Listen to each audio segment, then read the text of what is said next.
দেখেন ওদিকে আটটা যে দাদা কাটছে দেখুন এ কি কালার মাছের কাটা 250 টাকা দেখো মাছের কালারটা দেখো ভিতরে পুরো সেই ইসের কি বলে বিটের মতন কালার ভিতরে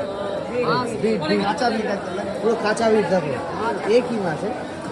মাছ জানতো কিন্তু নড়ছে না মাছ জানতো কিন্তু নড়ছে না মাছ এক নম্বর হবে মাছ এক নম্বর বিরাট সুস্বাদু মাছটা হবে পুরো সুস্বাদু মাছ এই যারা জিম টিম করে যারা বডি বিল্ডার তারা এই মাছ খুব খায় প্রচুর খায় তারা এই মাছ হ্যাঁ তা আমি বলতে পারবো হ্যাঁ অরিজিনাল এরা এই মাছ খায় তারা